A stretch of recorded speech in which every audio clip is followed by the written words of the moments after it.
The war ended and the alien fleets descended like predatory birds circling a dying planet. Amid the rubble and smoke, I thought I was just another survivor until General Zyra's silver eyes fixed on me. She reached out and said a single word that changed everything. Mine. What happens when abduction isn't about captivity, but about an ancient ritual that could redefine your entire existence? The sky didn't just change color, it vanished. One moment it was dawn, the next it turned into a ceiling of moving black shapes. They came through the atmosphere with a sound that grated against the teeth, a high-frequency scream that made your bones vibrate. Ash started falling like dirty snow, catching in your hair and on your clothes. You could taste the end of the world on your tongue, ozone and pulverized concrete, a chemical bitterness that would linger in your memory for years. Noah stood in the middle of what used to be his street, watching buildings he'd known his whole life collapse into rubble. Each explosion wasn't just noise and destruction, it felt like losing pieces of yourself. The pharmacy where he bought aspirin, the coffee shop with the terrible pastries, the bus stop where he waited every morning. All of it became tombs for people he'd nodded to for years without ever learning their names. The ships moved with a coordination that felt both beautiful and terrifying. They circled like vultures but moved with the precision of surgical instruments. You could see they weren't just destroying randomly. They were systematically dismantling everything that made this place function. Power grids went first, then communication towers, then transportation hubs. They knew exactly how to paralyze a civilization. Moving through the streets became a matter of navigating through smoke so thick you could barely see your own hands. The air burned your lungs with every breath. People ran in every direction. But there was nowhere to go that wasn't just another version of the same chaos. Survival meant keeping your head down and moving without knowing where you were heading. Every decision felt like a gamble with terrible odds. Being alive in that moment felt less like a blessing and more like a technicality. The world had ended, but your body hadn't received the message yet. You kept breathing, kept moving, kept making calculations about which way to run even though you knew it probably didn't matter. The ships were everywhere, their shadows stretching across the ground like creeping darkness. Then one of them broke from the formation. It didn't just hover, it descended with purpose, angling downward like it had a specific target. The ground vibrated as it came lower, knocking loose debris from damaged structures. People scattered away from the landing zone, but Noah found he couldn't move. His feet felt rooted to the cracked pavement. The ship settled 50 meters away, kicking up dust and ash in a swirling cloud.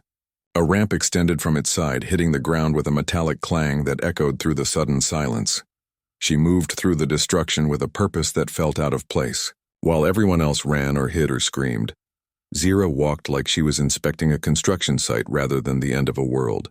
Her armor caught the strange light filtering through the dust, not just reflecting it but seeming to absorb and intensify it. She wasn't scanning the area randomly. Her head turned in precise increments, taking inventory of the damage, the resources, the remaining threats. Noah's brain screamed at him to move, to find cover, to do anything except stand there exposed, but his body refused the command. It was like waking from a nightmare where you can't run from whatever's chasing you. His muscles had turned to stone. The piece of rebar he'd picked up as a weapon felt suddenly ridiculous in his hand. A child's toy against whatever this was. Her silver eyes locked onto him from across the debris field. They didn't just see him, they seemed to catalog him, assess his posture, his breathing pattern, the way his fingers tightened around his makeshift club. She covered the distance between them without seeming to hurry, her boots making no sound on the broken concrete. Other survivors scrambled past her, some stumbling, some crying, but she paid them no attention whatsoever. They might as well have been insects scurrying past.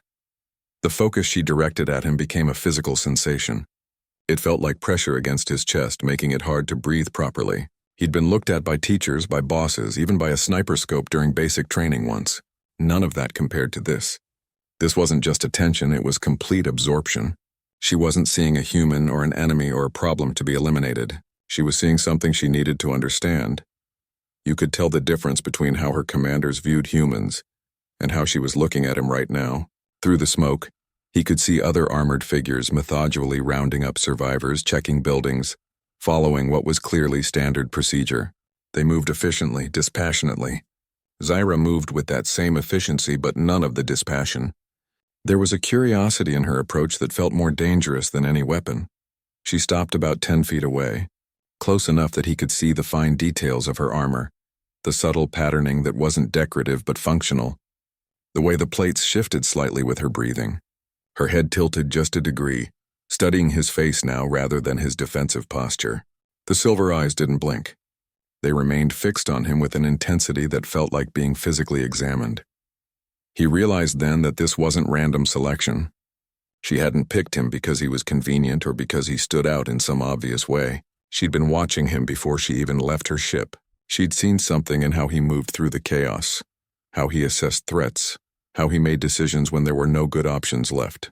This was targeted, specific, and that understanding was somehow more frightening than if she'd just pointed a weapon at him. The sounds of the ongoing destruction faded into background noise. The world narrowed to this small circle of ruined street, and the armored figure studying him like he was the most fascinating specimen she'd ever encountered. Her commanders would have simply added him to a processing group. She looked like she wanted to take him apart to see how he worked. Her gauntlet closed around his forearm without warning.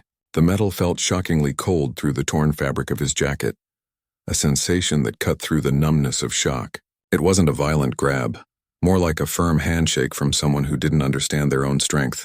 He could feel the intricate mechanisms beneath the armor plates, the subtle vibrations of technology he couldn't begin to comprehend. The word came through his helmet's translation system with perfect clarity. Mine. It didn't sound like ownership the way a human might say it. There was no greed in her tone, no sense of conquest. It landed like a statement of fact, the way someone might say water or oxygen. A fundamental component of reality that required no further explanation. Noah braced for what should have come. Next, violence, pain, the quick efficiency of an execution. His body tensed, waiting for the blow that would end everything. But it never came. She simply held his arm, her grip firm but not crushing. Her silver eyes watched his face, studying his reaction with what looked like genuine curiosity. She seemed to be waiting for something, though he couldn't imagine what. The strength in that grip was unmistakable. He could feel the power in her fingers, the capability to crush bone to powder if she chose to exercise it. But she didn't. The pressure remained exactly what was necessary to hold him in place, no more, no less. It was control exercised with surgical precision, and that precision scared him more than brute force would have. What happened next made even less sense. Other warriors who had been methodically processing survivors paused and looked over. They didn't intervene or question. They simply nodded, a brief dip of helmeted heads, and returned to their work. Their acceptance felt more disturbing than opposition would have. This was clearly normal procedure to them, part of whatever system they operated under. This wasn't random selection or convenient capture. The way she had studied him first, the specific way she approached, the ritualistic quality of the declaration, all of it pointed to something intentional. Something that followed rules he didn't understand. The other survivors were being processed like inventory, but he was being claimed. There was a ceremony to it, a formality that made his skin crawl even as it spared him from whatever fate the others faced. In that moment, standing there with her gauntlet wrapped around his arm and her warriors nodding their approval, Noah understood that his life had just been permanently altered. This wasn't temporary captivity.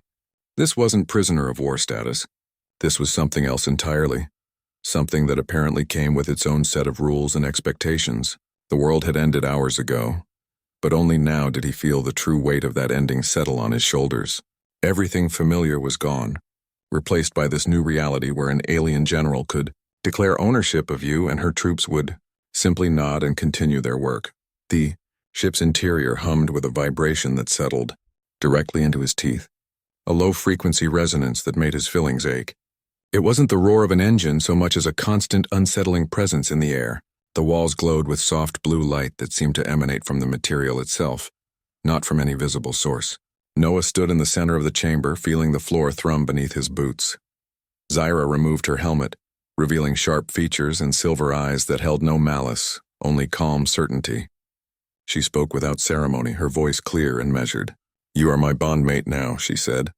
The words came through the translation system with perfect clarity, each syllable landing with the weight of established fact. She might as well have been explaining orbital mechanics or atmospheric composition. The term hung between them. Bondmate. To Noah, it sounded like something from a cheap romance novel. To her, it clearly meant something entirely different. She explained that among her people, battlefield claims represented the highest honor one warrior could offer another. It wasn't about conquest or subjugation, it was recognition. When a Valkar warrior identified someone who displayed remarkable courage, adaptability, or strategic thinking under extreme duress, they could claim them. This wasn't done lightly. The claiming warrior took full responsibility for the claimed, vouching for their worth with their own honor. Noah started to protest, to explain that humans didn't operate this way, that you couldn't just declare someone your partner because you admired their survival instincts. But the words died in his throat when he saw her expression. She looked genuinely puzzled by his reaction, as if he'd objected to gravity or the color of the sky. To her, this made perfect sense. Why wouldn't you want to bind yourself to someone who had proven their mettle in the most extreme circumstances possible? The cultural divide felt suddenly immense, wider than the physical distance between their homeworlds. His entire frame of reference, dating, courtship, consent, meant nothing here. Her people valued demonstrated capability over conversation, action over intention. What he saw as abduction, she saw as the highest form of flattery. She had watched him navigate the destruction of his world, had seen how he assessed threats and made decisions when all options were terrible, and had determined he possessed qualities worth preserving, worth binding to her own lineage. She genuinely believed she had offered him an extraordinary honor. There was no irony in her tone, no hidden agenda. In her culture, being claimed by a general of her standing would be considered a life-changing opportunity. It meant protection, status, and a place in a society that valued strength above all else. The confusion on her face when he reacted with fear instead of gratitude made the situation even more unsettling. She wasn't trying to intimidate or manipulate him. She was genuinely trying to welcome him into what she considered a privileged position.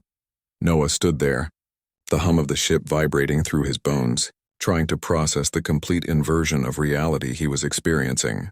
The woman who had just supervised the destruction of his civilization now looked at him with something approaching respect, and seemed genuinely disappointed that he didn't appreciate the gesture, the armor, the ship, the translation technology. None of that felt as alien as the cultural chasm that had just opened between them. Noah tried to explain dating. He mentioned coffee meetings, flowers, restaurant dinners. The words sounded increasingly absurd as he spoke them. Tiny human rituals in the face of interstellar warfare and cultural annihilation.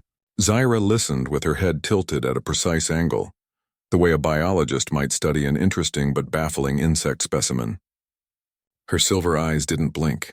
She absorbed each detail without judgment, but without comprehension either. When he finished, she considered for a long moment. Then she explained Valkar courtship. It involved combat assessments, survival trials, and psychological stress tests. Prospective partners were observed during actual conflict situations. The better you performed under pressure, the more desirable you became. Flowers were irrelevant. Dinner conversations mattered less than how you handled yourself when everything was falling apart. His concept of romance clearly struck her as quaint. Not wrong exactly, but like something children might do before they understood how the universe really worked. She didn't dismiss his traditions, she just viewed them as preliminary activities, like stretching before actual exercise. The real measure of a bond came when lives were on the line, not when you were deciding between red or white wine. Then she made her proposal. She would participate in his customs if he would participate in hers. The compromise sounded reasonable when she said it, balanced, but the weight distribution felt completely unequal. His side involved social rituals. Her side involved physical and mental challenges that could easily get someone killed. It was like agreeing to exchange recipe cards for combat manuals. What became clear was that she wasn't negotiating. She was orienting him. This was how things would work, and she was simply informing him of the parameters. Her willingness to try human customs was genuine, but it was also conditional. She would sit through dinners and accept flowers, but the core of their bonding would follow Valkar principles. The adaptability she demonstrated wasn't about changing her culture. It was about finding ways to make her culture compatible with his presence. Noah responded with sarcasm, a defense mechanism he'd perfected through years of dealing with unreasonable superiors. He made jokes about weaponized first dates and tactical romance. She didn't get the humor, but she didn't seem offended either. She just watched him, waiting for him to work through whatever emotional process humans needed before accepting reality. The disorientation came from her absolute seriousness. She wasn't playing games or following some obscure alien protocol. She genuinely believed in this system, had probably been raised from childhood to understand that this was how meaningful bonds were formed. His sarcasm bounced off that certainty without leaving a mark. She remained patient, calm, and utterly convinced of the rightness of her cultural framework. He realized then that he was the one who would have to adapt. She would make concessions at the edges, but the central mechanics of their relationship would operate on her terms. The flowers and dinners would be courtesy gestures like giving a child a toy version of a real tool. The actual work of bonding would happen in arenas and training facilities, under conditions designed to test his limits. Her patience with his objections wasn't agreement. It was the patience of someone who knows the final outcome is inevitable. The conversation ended with him wiser, but not necessarily more comfortable. He understood the rules now, even if he didn't like them. She had drawn the boundaries of their new reality with calm precision, and his only choice was whether to operate within them or suffer the consequences of refusal. The sarcasm faded, replaced by a weary acceptance that his old life wasn't just gone, it had been replaced by something with entirely different operating instructions.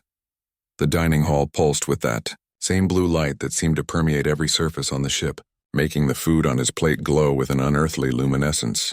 Noah picked up a piece of fruit that resembled a cross between a pear and a jellyfish, its surface shimmering with internal patterns.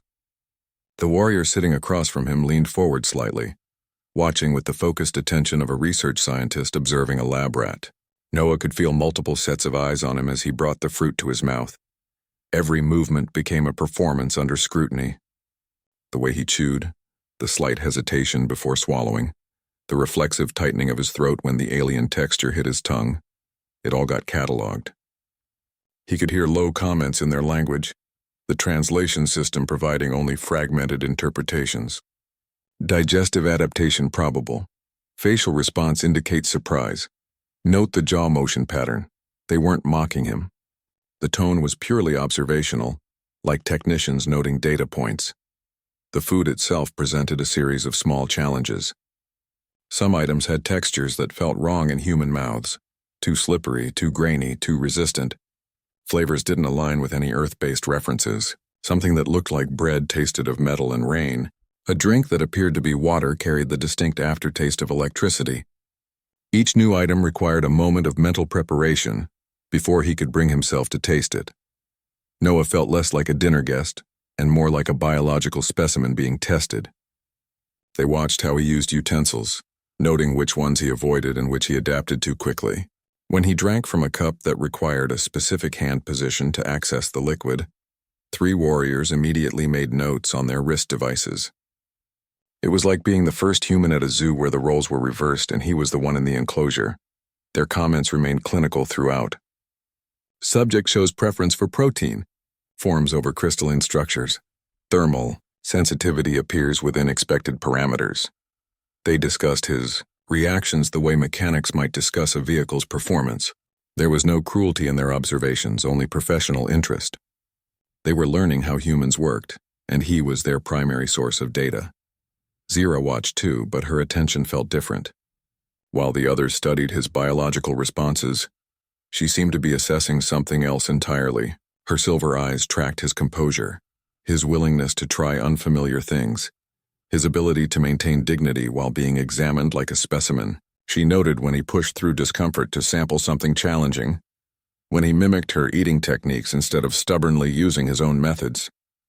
The meal became his first real test in their world. It wasn't about the food itself, but about adaptability. Could he set aside human expectations and function within their framework? Each bite became a small negotiation between his ingrained preferences and the necessity of acceptance. The warriors were testing his body's reactions. Zyra was testing his mind's flexibility. He found himself falling into the rhythm of it after a while. The clinical observation became background noise. The strange food became just food. The glowing blue light stopped feeling alien and started feeling like normal lighting. By the end of the meal, he was reaching for items without hesitation, using the strange utensils with growing confidence, meeting the warrior's eyes when they watched him chew. The test wasn't in the tasting. It was in the adjustment. Zira gave a slight nod when he finished, a small gesture that felt more significant than all the clinical observations combined. The warriors returned to their own meals, their curiosity satisfied for now. Noah realized he'd just passed something important, though he couldn't have articulated exactly what. The meal ended, but the evaluation clearly continued. Every moment here was part of some larger assessment he was only beginning to understand. The armor lay on the table between them, gleaming under the ship's blue light. It wasn't the combat gear Zira wore. This was something else entirely, all intricate silver filigree and polished plates that seemed to absorb the light rather than reflect it. Noah reached out and touched one of the pauldrons. The metal felt surprisingly warm, almost alive against his fingertips. It was lighter than it looked, but the symbolic weight felt immense. Zira explained without ceremony. This wasn't protective equipment. It was ceremonial wear that signaled status and honor in Valkar society. Warriors earned the right to wear such armor through demonstrated worth. For her to offer it to him represented a significant gesture. "You are mine," she said, her silver eyes holding his. "As such, you must be presented properly before the others." The words carried no romantic connotation, only factual certainty. Noah's resistance wasn't about the physical discomfort, though he could already imagine how the unfamiliar weight would feel on his shoulders. It was about what putting it on would mean. His torn human clothes marked him as an outsider, but they were his. This armor would mark him as hers, according to her people's definitions and traditions. Wearing it felt like surrendering the last visible piece of his identity, accepting their classification of who he was supposed to be. She didn't force the issue physically. Her hands remained at her sides, her posture relaxed. But she made the consequences clear without needing to state them explicitly. Appearing before her people in his current state would cause embarrassment, not for him but for her. It would signal that she had claimed someone unworthy of proper presentation. The choice became about more than clothing. It became about whether he would validate her judgment or undermine it. The moment stretched into a silent negotiation about identity. His human clothes represented everything he'd lost: Earth, his old life, his autonomy.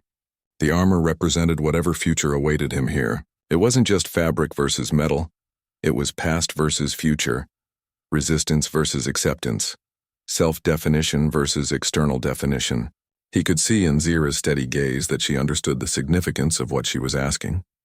Finally, with a sigh that felt like it came from somewhere deep in his bones, Noah reached for the chest plate.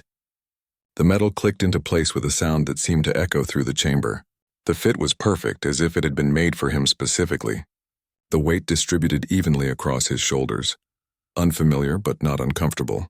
He caught his reflection in a polished surface nearby. A human face atop alien armor. A mismatch that somehow worked. He felt ridiculous standing there in gleaming silver while his boots were still caked with Earth's dust. But beneath that embarrassment came a strange sense of empowerment. The armor changed how the warriors looked at him when he walked out. Their glances shifted from curiosity to acknowledgement. They saw not a captive or a specimen, but someone who had been deemed worthy of their traditions. The change was subtle but unmistakable. More importantly, it changed how he saw himself. The armor forced him to stand differently, to move with more purpose. It required him to hold his head at a certain angle to avoid the high collar. These physical adjustments triggered psychological ones. He began carrying himself not as a prisoner, but as someone with a designated place in this new hierarchy. The transformation wasn't complete, but the process had undeniably begun. Zira nodded once, a brief dip of her chin that conveyed approval without words. She turned and led him from the chamber, the armor moving with him rather than against him. The metal whispered as he walked, a constant reminder of the choice he'd made. He was still human, still carried Earth in his memory, but now he also carried the visible markers of Valkar acceptance. The armor didn't erase who he was. It added another layer to his identity, one he would have to learn to integrate with all the others. The arena sand shifted under Noah's boots with a dry, gritty texture that felt unmistakably alien. It wasn't the clean, uniform sand of Earth's beaches.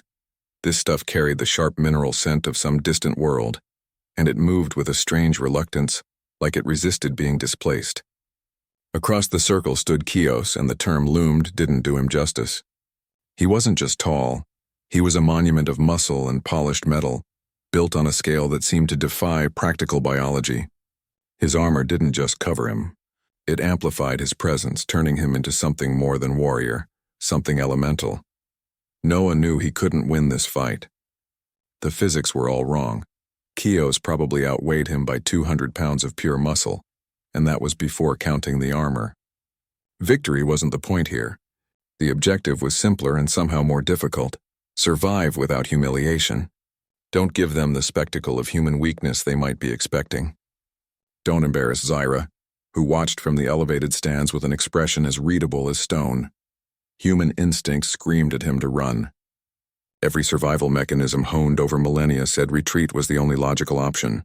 But another part of him, the part that remembered pride, refused to yield. This wasn't just about physical survival anymore. It was about retaining some shred of dignity in a situation designed to strip it away. So he settled his weight, adjusting his stance on the unfamiliar sand, and met Kios's gaze. When Kios moved, it was with a speed that belied his size. Noah didn't try to block, that would have been suicide. Instead, he sidestepped, letting the larger warrior's momentum carry him past. The displacement of air as Kios's fist swept by was enough to make Noah's hair stir. He used his agility, his smaller frame allowing for quicker changes of direction. Where Kios had raw power, Noah relied on anticipation. He watched the subtle shifts in the warrior's shoulders, the slight adjustment of footing that signaled an incoming attack. The crowd's reaction evolved minute by minute. What began as low murmurs of amusement, the expected entertainment of watching a smaller creature get dismantled, shifted gradually. They noticed how he avoided direct confrontations, how he turned Kios's strength against him by making him overextend. A few began calling out observations, not jeers but technical comments on footwork and evasion patterns. The amusement faded, replaced by a growing attention to technique. Landing a blow became Noah's singular focus. He knew he couldn't hurt Kios, not really, but making contact, any contact, would signal that this wasn't a complete domination. The opportunity came when Kios lunged forward, leaning just a fraction too far. Noah didn't strike at the armored torso, but at the joint where shoulder plate met breastplate, a spot that might transmit the impact. The sound of his fist connecting wasn't impressive, a dull thud against metal, but the effect was immediate. Kios stopped, tilting his head as if reassessing.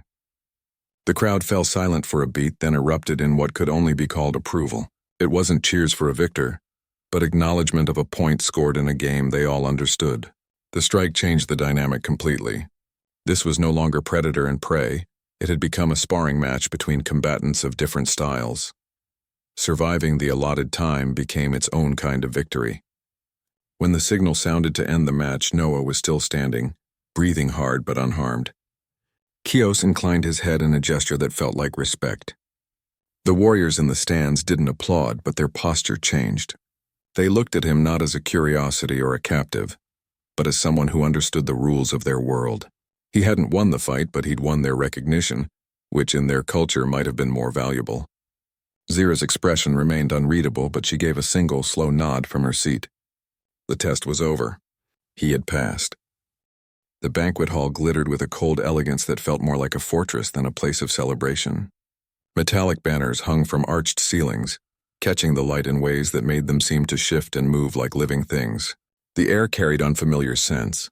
Spices that prickled the nose, perfumes that smelled of ozone and crushed minerals. Noah walked beside Zira, acutely aware of being the only human in a room filled with warriors who viewed him as anything from curiosity to contamination. Eyes followed them like physical pressure.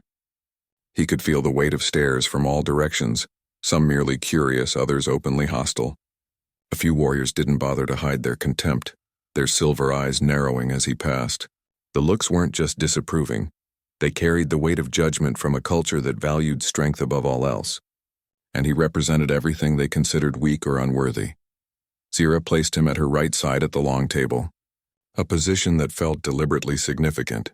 She didn't explain the seating arrangement, but the reaction from others made it clear this was a statement. Warriors who had been standing quickly found seats, their movements sudden and precise. The message was unmistakable.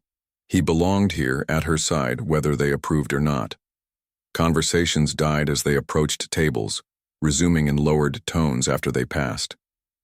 He couldn't understand the words, but the tones carried clear meaning: disapproval, skepticism, occasionally outright derision. Hands moved to cover mouths as they spoke, a gesture that transcended cultural barriers. He caught fragments through the translation system, words like human and claim and questionable. They weren't just discussing him. They were questioning Zira's judgment. Through it all, Zira maintained a posture of relaxed watchfulness. She didn't tense or react to the obvious disapproval. Her movements remained fluid, her expression neutral but alert. She engaged in conversation with those nearby, her tone even and measured. But Noah could see how her eyes continuously scanned the room. She was monitoring the atmosphere, calculating risks, preparing for potential challenges. When a warrior across the table addressed Noah directly, the words came through the translator as a challenge disguised as curiosity. Does the human find our customs adequate? The tone carried an edge that the translation couldn't soften. Before Noah could form a response, Zira answered for him, her voice cutting through the tension without raising in volume. She rephrased the question, turning it into a discussion of cultural differences rather than a test of worth. The warrior inclined his head slightly, conceding the point without conceding the argument. Noah realized then that this was simply another kind of battlefield. The weapons weren't blades or energy projectors, they were words, glances, seating arrangements, and subtle challenges. Every interaction carried weight. Every response either strengthened or weakened his position. The banquet wasn't about food or celebration. It was a testing ground where social dynamics played out with the same seriousness as physical combat. He watched Zira navigate this terrain with the same precision she showed in actual combat. She deflected direct challenges, redirected conversations, and maintained control of the narrative around their bonding. Her interventions weren't obvious to anyone not looking for them, but to Noah they stood out like tactical maneuvers. She was protecting him not through physical defense but through social strategy. The meal progressed, course after course of alien foods that Noah ate with careful attention to protocol. He copied Zira's movements, used the utensils she used, followed her lead in every aspect. The warriors watching began to see not just a human, but a human who was adapting. Their expressions shifted gradually from contempt to assessment, from dismissal to calculation. They were still judging him, but now they were judging his adaptability rather than his mere presence. By the end of the banquet, Noah understood that he had survived another kind of trial. The arena had tested his physical capabilities. This had tested his social and cultural flexibility. Both were equally important in this new world he was being forced to inhabit. Zira gave him a slight nod as they rose from the table, a gesture of approval that felt earned rather than given. The battlefield had shifted again, and he was learning to recognize its new contours. The atmosphere in the command chamber tightened like a coiled spring when Commander Kalen stepped forward. His armor bore the distinctive markings of the Eastern battalions, the polished surfaces catching the blue light in aggressive angles. He didn't shout or gesture dramatically. He simply planted his feet and made his challenge in a voice that carried through the silent room. The words hung there, heavy with implication, waiting for someone to either acknowledge or dismiss them. Noah braced for the response he expected from a warrior culture, swift, brutal, and definitive. A physical demonstration of power that would settle the matter through force. But Zira did something entirely different. She tilted her head slightly, her silver eyes assessing Kalen with what looked like professional interest rather than anger. When she spoke, her voice remained level, each word chosen with surgical precision. She acknowledged his challenge without conceding an inch of ground. "Your concern for protocol is noted," she said, the translation carrying the dry understatement perfectly. She didn't defend her claim on Noah directly. Instead, she reframed the entire discussion around principles of command authority and the weight of a warrior's word. Her responses weren't emotional. They were tactical repositioning, like a chess master responding to an opponent's move. What shocked everyone in the room wasn't her defense of her claim, but her clear willingness to enforce it against her own people if necessary. She didn't make threats. She stated facts. "I would fight my own people to remind them who I am," she said, the words delivered with a calm certainty that felt more intimidating than any shouted ultimatum. This wasn't bluster. It was simple reality as she saw it. Noah realized then that this confrontation wasn't really about him personally. He was the catalyst, but the underlying conflict was about something larger. The principle of a warrior's claim, the inviolability of a general's word, the structure of their entire command system. Zira was defending not just him, but the validity of their cultural foundations. Her stance said that if one warrior's claim could be challenged successfully, the entire system became vulnerable. He watched her de-escalate the situation through sheer force of character, rather than physical force. She gave Kalen opportunities to withdraw his challenge gracefully, offered him alternatives that preserved his honor while reinforcing her authority. When he hesitated, she stood firm, her posture relaxed but unmistakably ready for whatever came next. The tension didn't dissipate so much as transform into something more controlled, more manageable. The moment revealed more about Zira's character than any speech or demonstration of power could have. Noah saw why warriors followed her not just out of duty, but out of genuine respect. She didn't lead through fear or blind obedience. She led through consistency, through a clarity of purpose that left no room for doubt about where she stood or what she valued. Her willingness to confront her own people over principles showed an integrity that transcended simple loyalty to faction or rank. Kalen finally inclined his head, the gesture conveying acceptance if not approval. The warriors around them relaxed almost imperceptibly, the immediate crisis averted. Noah understood that he had just witnessed leadership in its purest form, not the exercise of power, but the demonstration of values worth following. Zira hadn't won through intimidation. She had prevailed through the strength of her convictions and her unwavering commitment to the principles she represented.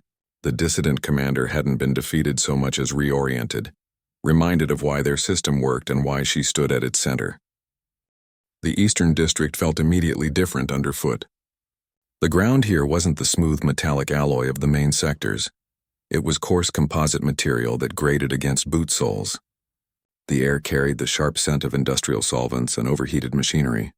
Towering structures rose in jagged formations, their surfaces scarred by years of heavy use. This was their territory, their stronghold, and every shadow seemed to watch their approach with hostile intent. Zira stepped from the transport without weapon drawn, her hands held slightly away from her sides. The gesture wasn't surrender. It was confidence so absolute it didn't require demonstration. She moved forward into the open space where the dissidents waited, her posture relaxed but aware. Noah watched from the transport's doorway, seeing her transform before his eyes. The general became something else entirely, a philosopher-warrior assessing a situation that required more than force. She spoke first, her voice carrying easily across the tense space. The words weren't threats or ultimatums. She spoke about strength as choice rather than inevitability, about leadership as service rather than domination. The dissidents had expected righteous anger or immediate violence. What they received was reasoned argument delivered with calm precision. Their leader stepped forward, armor gleaming with the distinctive markings of rebellion. He challenged her authority directly, questioning her judgment and claiming a human. Noah expected the confrontation to escalate then. Instead, Zira offered reconsideration, not of her claim but of their understanding of strength. She moved suddenly, a blur of motion that ended with the dissident leader pinned against a steel support beam. The impact echoed through the space, metal groaning in protest. But the hold was precise, controlled, designed to demonstrate capability without causing lasting harm. The message was clear: she could exert force but chose not to. The demonstration ended as quickly as it began. She released him, stepping back to her original position. The dissident leader rubbed his neck, but no real injury showed. The precision of her action had been more effective than outright violence would have been. It showed restraint alongside power, judgment alongside capability. The rebels watching didn't tense for battle. They stilled, reassessing the situation completely. One by one, the warriors acknowledged her authority. Their surrender came not from fear, but from renewed respect. They saluted, not the mechanical gesture of subordinates following orders, but the deliberate motion of warriors recognizing legitimate leadership. The transition happened without further discussion, the tension dissolving into acceptance. Noah watched everything shift in that moment. He saw leadership that didn't rely on intimidation or blind obedience. He witnessed command exercised through principle rather than power, through demonstrated values rather than demanded loyalty. The philosopher warrior had de-escalated a rebellion without casualties, without destruction, without anything but words and one precise physical demonstration. He understood then that true strength wasn't about how much force you could apply, but how little you needed to use. Zyra hadn't defeated the dissidents. She had realigned their understanding of what leadership meant. Her willingness to confront her own people, to defend her choices while offering them redemption, showed a depth of character he hadn't fully appreciated until now.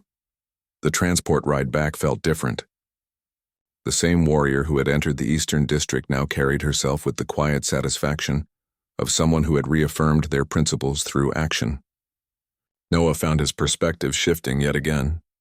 She wasn't just his captor or protector anymore. She was a leader worth following, and that recognition changed everything about how he saw their future together. Noah had heard the stories about Zira long before he met her. Warriors spoke her name with a particular tone that mixed respect with something close to awe. They talked about battles won against impossible odds, tactical decisions that seemed to defy logic until they proved brilliant, moments where she'd turned certain defeat into victory through sheer force of will and intelligence. Hearing those tales created an image in his mind, a legendary figure almost mythical in her capabilities. Seeing her work in person felt entirely different from hearing about it. The stories captured the outcomes but missed the process. They described the victories without showing the mechanics of how she achieved them. Watching her handle the descent crisis, Noah saw the reality behind the legend. And it was both more impressive and more human than the stories suggested. Her movements held an economy that spoke of years of training and instinct. Nothing was wasted. Not a gesture, not a word, not a moment of consideration. When she assessed the room where the dissidents waited, her eyes didn't just scan, they calculated. He could almost see the processing happening behind those silver eyes, weighing risks, evaluating threats, determining the optimal approach. The decision to enter unarmed wasn't bravery, it was calculation. She knew exactly how much force would be required and chose to use none of it initially. She used her reputation as deliberately as she used her physical capabilities. The stories about her weren't just legacy, they were tools in her arsenal. When she stepped into that hostile environment, she carried with her the weight of every victory, every demonstration of competence that had come before. The dissidents weren't just facing a general, they were facing the idea of her, the legend they'd all heard. She leveraged that psychological advantage without ever mentioning it directly. Noah understood then why warriors would follow her into situations that looked like certain death. It wasn't blind loyalty or fanaticism. They followed because they'd seen her judgment in action. They trusted that if she led them into danger, she'd calculated the risks and determined victory was possible. Her legend wasn't about being invincible. It was about being right more often than she was wrong, about making decisions that saved more lives than they cost. Watching her work felt like observing a perfect blend of art and science. The science came in the calculations, the risk assessments, the strategic planning. The art came in the execution, the timing, the phrasing, the subtle psychological manipulations. She didn't just solve problems, she solved them with elegance and efficiency. The takedown of the dissident leader wasn't just effective, it was perfectly measured, using exactly enough force to make the point without causing unnecessary harm. In that moment, something shifted in how Noah saw her. She stopped being just his captor, the alien general who had claimed him as spoils of war. She became a leader worth respecting, a warrior worth following, a person whose judgment had been earned through demonstrated competence rather than assumed authority. The resentment and resistance he'd been carrying began to feel increasingly meaningless in the face of what she represented. He realized that her claiming him hadn't been arbitrary or arrogant.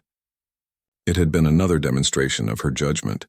She'd seen something in him worth preserving, worth integrating into her world. The same precision she applied to military strategy, she'd applied to selecting a bondmate. The recognition should have felt uncomfortable, but instead it felt like the first genuine validation he'd received since his world ended. The legend became reality, and the reality proved more substantial than the stories had suggested. Noah found himself not just accepting his situation, but beginning to appreciate the unexpected honor of being chosen by someone who clearly didn't make decisions lightly. The armor felt less like a costume and more like something earned. The wary glances from other warriors felt less like hostility and more like assessment from people who understood the significance of Zira's choice. The ceremonial hall hummed with energy that traveled up through the soles of his boots and settled deep in his bones. It wasn't a sound you could hear with your ears, more like a frequency that resonated with your very cells. The walls glowed with intricate alien script that shifted and flowed like liquid silver, telling stories he couldn't read but could feel were ancient and significant. The air smelled of ozone and something else, something metallic and sweet like charged air before a storm. Zira stood beside him, her ceremonial armor catching the strange light and reflecting it back intensified. The polished surfaces gleamed with a depth that seemed to go beyond mere reflection, as if the metal itself held energy. She stood perfectly still, but he could feel the awareness in her posture, the complete focus on the moment. Her silver eyes watched the elder approach, but he could sense part of her attention remained on him, monitoring his reaction. Noah's human clothes felt suddenly thin and inadequate. The fabric that had seemed perfectly normal back on Earth now felt like a costume, something temporary and vulnerable in this space that hummed with permanence and power. He resisted the urge to adjust his collar or smooth his sleeves. Any movement would feel like fidgeting, like a child's nervousness in a room full of adults. The contrast between his ordinary appearance and the significance of the moment couldn't have been more pronounced. The elder's voice began without ceremony, a deep resonance that seemed to come from everywhere at once. The words flowed through the translation system, but the weight behind them needed no interpretation. Centuries of tradition infused every syllable, generations of decisions that had led to this exact moment. This wasn't just about two individuals making a choice. This was about patterns that had been established long before. Either of them existed. Noah understood suddenly that their personal decision carried implications far beyond themselves. This ceremony represented a bridge between species, a potential end to conflict through personal union. The weight of that responsibility settled on him more heavily than any armor ever could. His choice here wouldn't just affect his future. It would ripple outward, influencing how both species viewed each other, how they might learn to coexist. The history felt tangible in the air, pressing down with physical force. Every warrior who had ever stood where he stood, every bond that had been formed in this hall, their choices became part of the energy that vibrated through the space. He wasn't just making a decision for himself. He was adding his choice to that accumulated weight, becoming part of a tradition that would continue long after he was gone. The moment stretched, filled with that resonating hum and the elder's steady voice. Terror warred with certainty in equal measure. The terror came from understanding the finality of what they were about to do, the irreversible nature of the commitment. The certainty came from somewhere deeper, from the growing realization that despite the absurdity of how they'd gotten here, this felt increasingly like the right path forward. Zira turned her head slightly, her silver eyes meeting his. She didn't speak, but the question was clear in her gaze. This was the last moment to step back, to refuse, to choose a different path. The elder paused, allowing the silence to stretch, giving space for doubt or reconsideration. The entire hall seemed to hold its breath, the energy humming a little softer, the light dimming just enough to make the moment feel private despite the audience. Noah looked at the woman who had destroyed his world, and then offered him a place in hers. He thought about the battles they'd faced together, the ways she'd defended him without condescension, the respect she'd shown for his capabilities, even when they differed so completely from her own. The terror remained, but the rightness grew stronger, settling into his bones along with the vibration of the hall. He gave a slight nod, not to the elder, but to Zira. The decision was made. Zira's question landed in the space between them with quiet gravity. "You sure about this?" The words carried no pressure, no expectation, just genuine inquiry. She stood waiting, her silver eyes holding his without blinking, giving him the final say in a situation that had begun with no choices at all. Noah thought about Earth.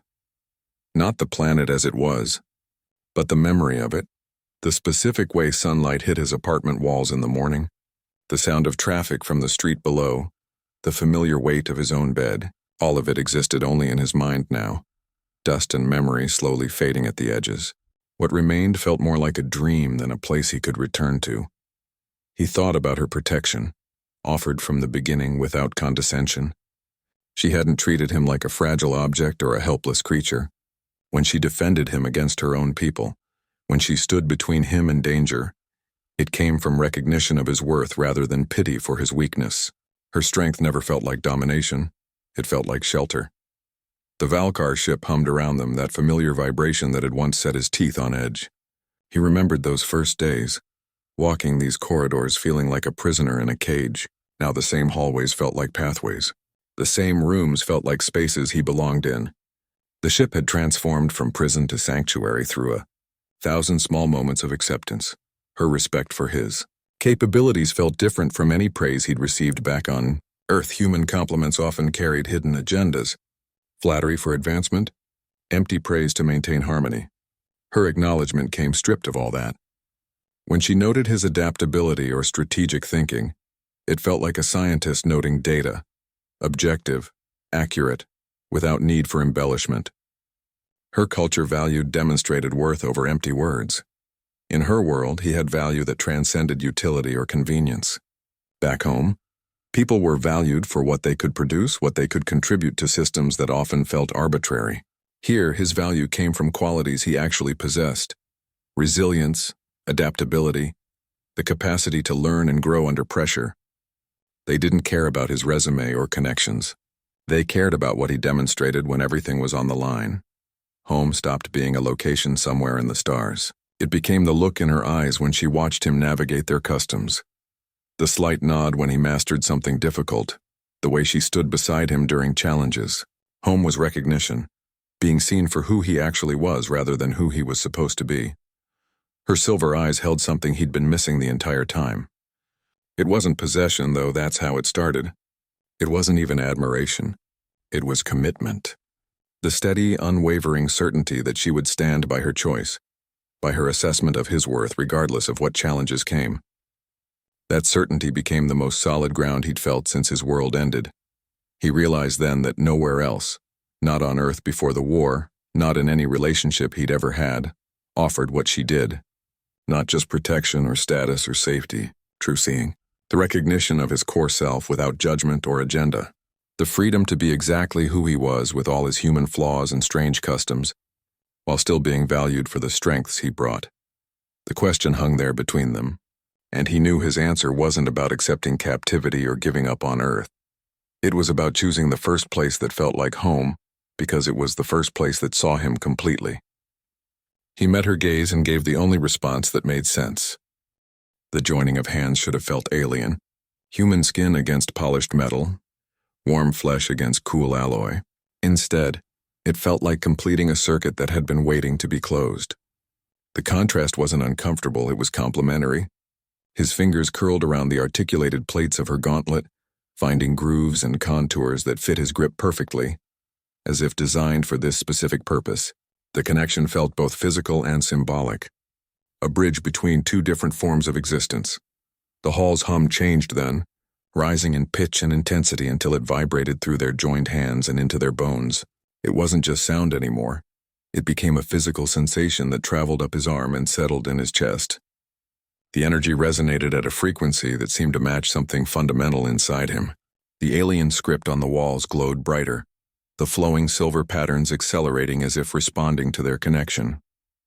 The air itself felt charged, alive with potential. Noah expected to feel trapped. He'd prepared for the sensation of constraints closing around him, for the weight of obligation and surrender. Instead, he felt anchored.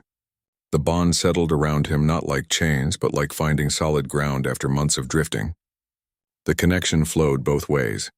He could feel her certainty, her resolve, but also her awareness of his presence, his acceptance. It wasn't about giving up freedom. It was about gaining a new kind of stability. Zira's grip remained firm and unyielding, but he could sense the question behind it. Her certainty about the rightness of their union was absolute, but her hold left room for his response. She wasn't claiming him through force anymore. She was offering connection and waiting to see if he would meet her there.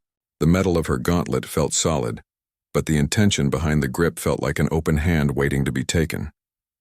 His response came from a place he hadn't known existed within himself. It wasn't resignation to his circumstances or acceptance of the inevitable. It was recognition.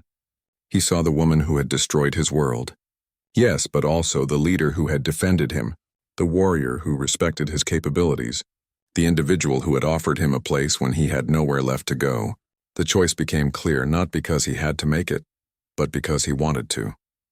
The ceremony's conclusion marked the end of the immediate conflict, but the beginning of something far more complex. Their union created a living bridge between species that had been trying to destroy each other weeks earlier.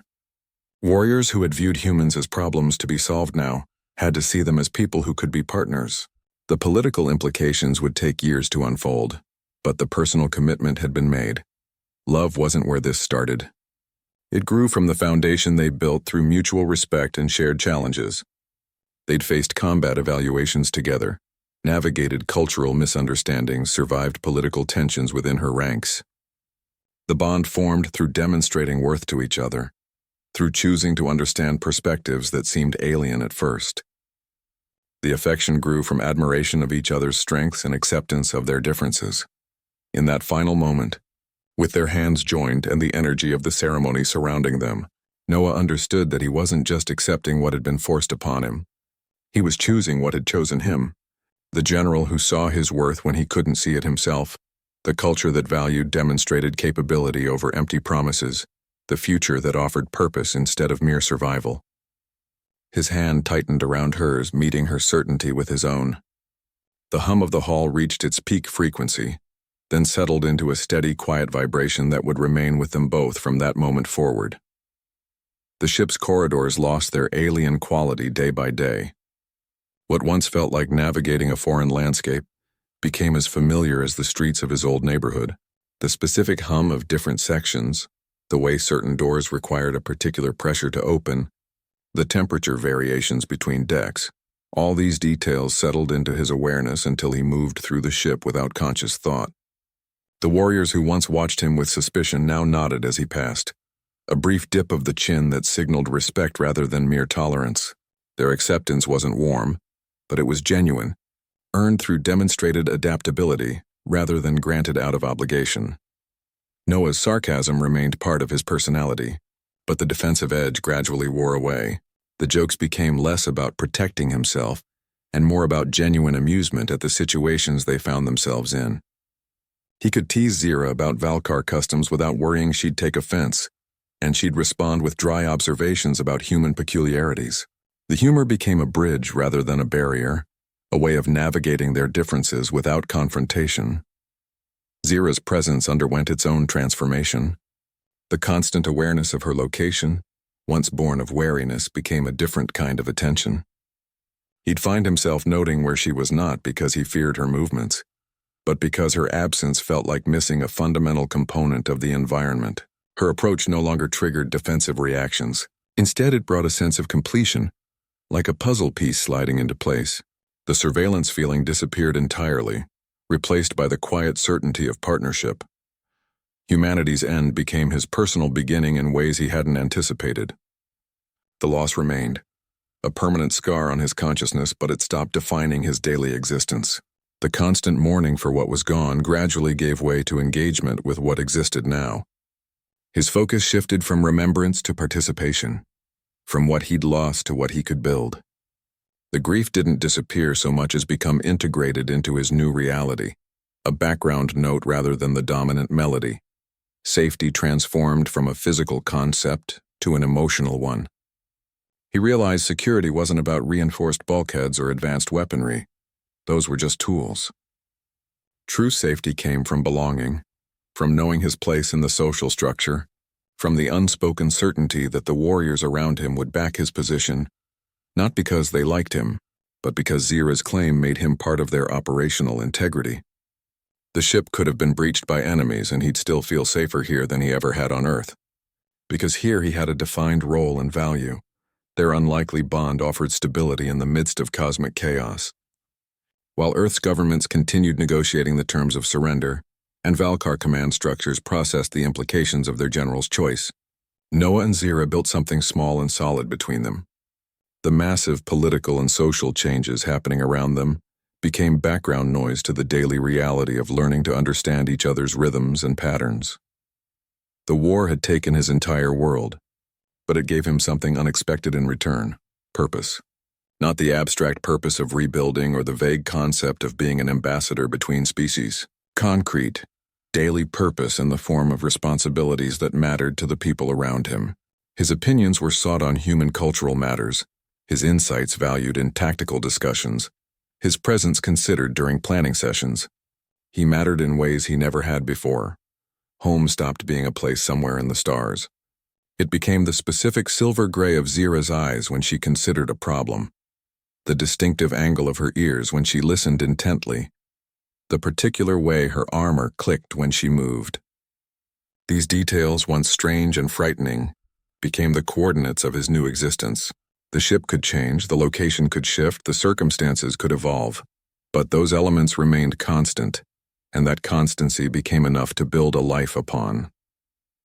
Noah sometimes caught himself replaying those final pre-war days in his head. The so-called freedom he'd had back then felt different in hindsight. He could choose which brand of coffee to buy, which route to take to work, which shows to stream at night. But none of those choices added up to anything meaningful. They were just distractions, options that gave the illusion of control while his life drifted without real direction. That kind of freedom started to look like loneliness wearing a clever disguise. Zira's initial claim, "You are mine," cut through all that noise. It wasn't a request or an invitation. It was a statement of fact that erased every trivial choice and replaced them with one significant reality. The clarity should have felt restrictive. Instead, it felt like removing a weight he hadn't known he was carrying. Human relationships came with uncertainty, unspoken expectations, the constant negotiation of whether you mattered enough to someone. Her culture didn't work that way. Respect wasn't given casually. It had to be earned through demonstrated action. Their bond required constant work, but it came with a level of certainty he'd never experienced before. He began to understand that some constraints don't limit freedom. They create it. The structure of his new life, with its clear rules and defined expectations, gave him a framework to operate within. His old life had offered endless options but no real direction. This life offered specific challenges but clear purpose. The paradox settled into his thinking. Sometimes having fewer choices allows you to make better use of the ones you have. Their relationship developed with a refreshing honesty about the power imbalance. They never pretended this was normal. Zira acknowledged she had taken him against his will. He acknowledged he had nowhere else to go. That mutual recognition of their unusual circumstances became the foundation everything else was built on. They didn't try to force their situation into familiar patterns. They allowed it to become what it was, something entirely new that followed its own rules. The earning process continued daily. Every time he adapted to a new custom, every time he held his own in training, every time he navigated their social complexities without embarrassing her, all of it built his standing. The Valkar understood that worth wasn't inherent. It had to be demonstrated repeatedly. This concept challenged his old ideas about autonomy. True freedom wasn't about having unlimited choices. It was about having the capacity to meet your obligations and exceed expectations within the structure you inhabited. Looking back, Noah recognized that the best choice of his life might have been the one made for him. Left to his own devices, he would have continued drifting through options that didn't matter, making decisions that didn't change anything. Zira's intervention, however violent its origins, had given him something more valuable than unlimited freedom. A purpose that required him to become more than he was. The constraints of his new life didn't feel like prison walls. They felt like the boundaries of a training ground where he could actually develop into someone worth being. The war didn't end with surrender documents or victory parades. It ended with a ceremony that felt more like a wedding than a treaty signing. Noah and Zira's bond became the signal that shifted everything. Where there had been systematic destruction, there began cautious integration. The Valkar fleet stopped targeting human settlements and started establishing communication channels. The change happened not because someone won, but because their union made both sides reconsider what victory actually meant. Zira's people watched her closely. How she treated her human prize became a model for how humans should be viewed. She never spoke down to him, never treated him as inferior despite their technological chai-ju, when she consulted him on tactical decisions, when she deferred to his knowledge of human psychology, when she publicly acknowledged his contributions. Each action sent ripples through the command structure. Warriors who had seen humans as problems to be solved began seeing them as people who might have solutions. Noah's adaptability became his most valuable asset. He learned their language faster than they expected. He mastered their customs without losing his human identity. He demonstrated that human weakness wasn't inherent, it was just difference. Where Valkar had physical strength and advanced technology, humans had flexibility and creative problem-solving. He proved that these weren't inferior qualities, they were complementary ones. The ceremony that formalized their bond became a template for interspecies cooperation. Other warriors began considering similar bonds not as trophies but as partnerships. The respect Noah earned in personal arenas translated directly to political influence. When he stood his ground against Kios in the training circle, when he navigated the banquet's social complexities, when he wore their ceremonial armor without losing himself, each demonstration built his credibility. The Valkar valued proven capability above all else, and he proved his repeatedly. That personal credibility became political currency when discussions turned to how humans would be integrated into the new order. Their relationship became living proof that common ground existed. Where diplomatic efforts had failed for months, their daily interactions succeeded. They demonstrated that two species could find ways to communicate, compromise, and coexist. The small moments, how they shared meals, how they resolved disagreements, how they coordinated their different strengths, became more persuasive than any formal proposal. The war ended not because one side defeated the other, but because they found a third option that hadn't existed before. The transformation showed that sometimes peace comes from personal bonds rather than political agreements. Treaties establish rules, but they don't change hearts. What changed the Valkar perspective wasn't negotiation, it was observation. Watching how their respected general interacted with this human, how she valued him, how he earned that value. Those daily demonstrations did what rhetoric could not. Their unlikely union became the foundation for a new kind of coexistence, one built not on conquest, but on mutual recognition of worth. The Eastern District confrontation became particularly significant. When dissenters challenged Zyra's choice, she didn't justify herself with abstract principles. She stated simply, "I did not claim him because he is weak. I claimed him because he is mine." The declaration carried weight because it came from someone whose judgment they respected. Her willingness to defend that claim against her own people demonstrated that strength wasn't just about destruction, it was about the choices you stood by. This personal foundation proved more durable than any treaty would have been. Political agreements can be renegotiated or broken, but the demonstrated compatibility between their species shown through this living example became harder to dispute. Their relationship didn't just symbolize peace, it became the practical demonstration that peace was possible. The Valkar began to see that human differences weren't deficiencies. They were just variations on themes they themselves valued: courage, intelligence, adaptability. The war ended when they stopped seeing humans as enemies and started seeing them as potential partners. Sometimes, home isn't a place you return to. It's a person who recognizes your worth when you can't see it yourself. Noah's world ended in fire, but his true beginning waited in Zyra's silver-eyed gaze. Their unlikely bond reminds us that connection often emerges from constraint, not freedom. The walls we perceive as limits might actually be the structures that let us grow. When everything familiar collapses, something new can take root. Not all endings are losses. Some are just unexpected beginnings wearing different armor.